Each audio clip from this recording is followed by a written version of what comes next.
Welcome to Value Plays Only, where Thassa's Oracle is just a scry engine. First up, we have Cammy, playing Kinnan, Bonner Prodigy. This deck looks to make infinite mana and filter into Kinnan, putting out huge threats along the way.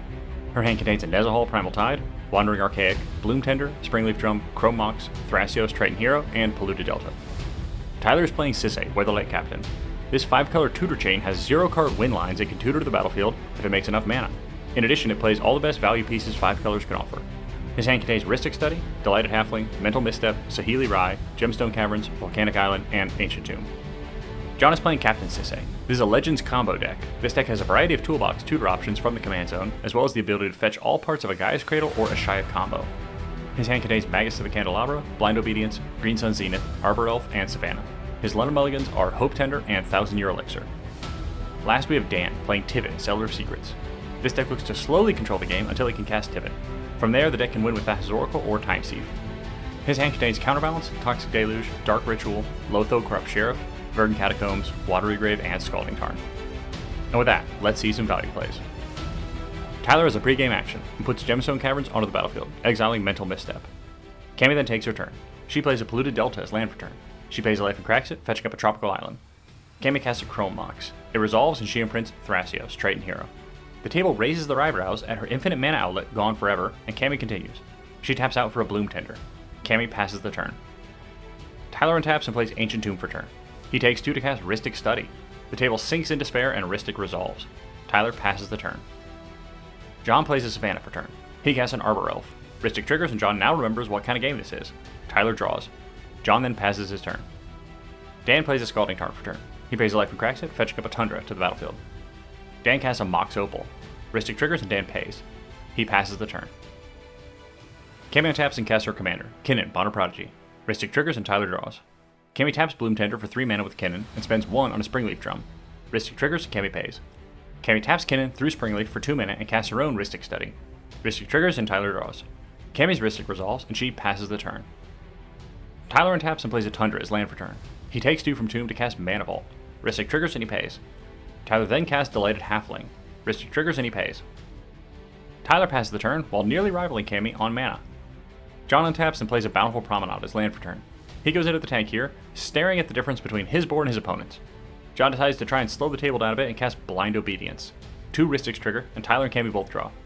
John then follows this up by tapping Arbor Elf to cast Magus of the Candelabra. 2 Rhystics trigger, and Tyler and Cammy both draw. John passes the turn. Dan untaps and plays a Verdant Catacombs for turn. He pays a life and cracks it, fetching up an Underground Sea. He taps out for Counterbalance. 2 Rhystics trigger, and Tyler and Cammy both draw. Tyler gets an uneasy look in his eye, but Counterbalance resolves. Dan then passes the turn. Cammy untaps and plays Manamo, School at Water's Edge. She casts Transmute Artifact. Rhystic and Counterbalance trigger. Dan reveals a Mystic Remora, and Cammy pays for Rhystic. Transmute Artifact resolves, and Cammy sacrifices Springleaf Drum to fetch up Basalt Monolith to the battlefield, paying 2 extra mana. Basalt enters tap due to Blind Obedience.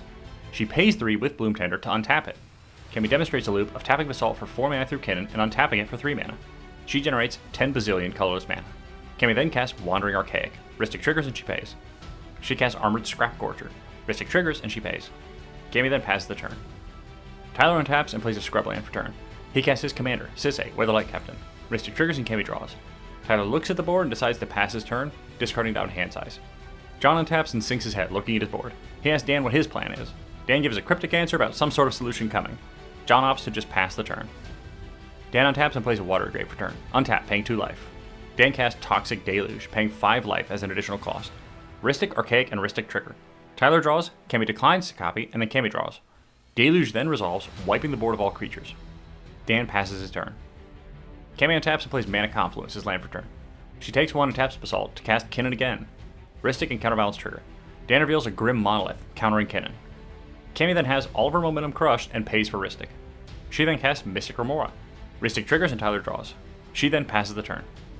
Tyler untaps and plays Volcanic Island for turn. He takes 2 to cast Soul Ring. Rhystic triggers and he pays. As it resolves, John reminds him it enters tapped, and Tyler's face sinks. He then reevaluates his line and casts Fabro Elder. Rhystic triggers and he pays. It also enters tapped, and he passes the turn. John untaps and misses yet another land drop, lamenting his deck and life choices. He casts Green Sun Zenith with X equals 1. Counterbalance, Rhystic, Mystic, and Rhystic trigger. Tyler draws 1, Cammy draws 2, and Dan opts to hope John can deal with some of the board with more stacks and doesn't reveal off Counterbalance. John fetches up a Delighted Halfling into play, and then passes the turn.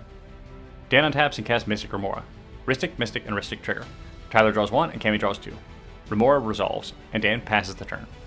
Cammy untaps and in her upkeep she pays for Remora. She plays a Breeding Pool into play untapped, paying 2 life. Cammy casts a Soul Ring. Ristic counterbalance a Mystic trigger. Dan draws 1 and then reveals a land. Cammy pays for Ristic and Soul Ring resolves, tapped. Cammy passes the turn, discarding Trinisphere to hand size. Tyler untaps and in his draw step he takes 1 from Mana Vault. He plays a Plateau for turn. He casts Sisay yet again. Ristic triggers and Cammy draws. Tyler casts Derevi from hand. Counterbalance and Ristic trigger. Cammy draws a card. Before revealing, Dan asks if Cammy wants to cast anything to change the top of his library. She responds, "Why would I not just counter this?" She holds priority on Counterbalance and casts Mana Drain, targeting Derevi. Mystic and Ristic trigger. Dan draws, then Tyler draws. Tyler responds with a Fierce Guardianship. Mystic, Counterbalance, Ristic, and Mystic trigger. Cammy draws 2, then Dan reveals a Demonic Consultation and draws it. Fierce counters Mana Drain and Counterbalance on Derevi resolves, and Dan reveals Chrome Mox. Priority on Derevi passes around, and Dan casts a Demonic Consultation. Ristic, Mystic, and Ristic trigger. Cammy draws 2, and Tyler draws 1. Consultation resolves, and he names Force of Will. Dan exiles the top 6 and does not see it. He exiles around 15 cards and then finds Force of Will. With one of the best Consultation outcomes you could hope for, Dan casts Force of Will, paying a life and exiling Cyclonic Rift as an additional cost, targeting Derevi. 2 Ristics and Mystic trigger. Cammy draws 2, and then Tyler draws. Tyler responds with Swan Song, targeting Force. Mystic, Counterbalance, Mystic, and Ristic trigger. Cammy draws 2, then Dan reveals an Imperial Seal, countering Swan Song. Dan then draws. With that, Force counters Derevi. With the stack finally clear, Tyler debates his next line of play. He casts Lotho, Corrupt Sheriff, Counterbalance and Ristic trigger. Cammy draws, and Tyler begs Dan not to reveal off Counterbalance. He argues he may need the treasures if he draws into an answer to Cammy's board. Dan declines to reveal. Tyler then passes the turn. John untaps and draws. He still has not hit his land drop and tries to do something here. Dan agrees not to flip Counterbalance on John's plays, and John casts Chrome Mox. 2 Mystics and 2 Ristics trigger. Tyler draws, Cammy draws 2, and Dan draws. It resolves, and he imprints Kamal, Fist of Krosa. He taps out for a Chord of Calling with X equals 1. 2 Mystics, 2 Ristics, and Lotho trigger. Tyler loses a life and makes a tap treasure. It is at this point everyone realizes Lotho treasures don't mean anything under Blind Obedience. Tyler draws, Cammy draws 2, and Dan draws. Chord then resolves, fetching up an Esper Sentinel to the battlefield. John hopes this may just salvage his whole game and passes the turn. Dan untaps, and in his upkeep he pays for Remora. He plays a City of Brass for turn. Dan casts Lotho, Corrupt Sheriff. John questions if this is really the best move, seeing the Blind Obedience, but Dan says he has nothing better to do. 2 Ristics trigger, and Tyler and Cammy draw. Lotho then resolves. Dan passes his turn. Cammy untaps, and in her upkeep she lets her Remora die.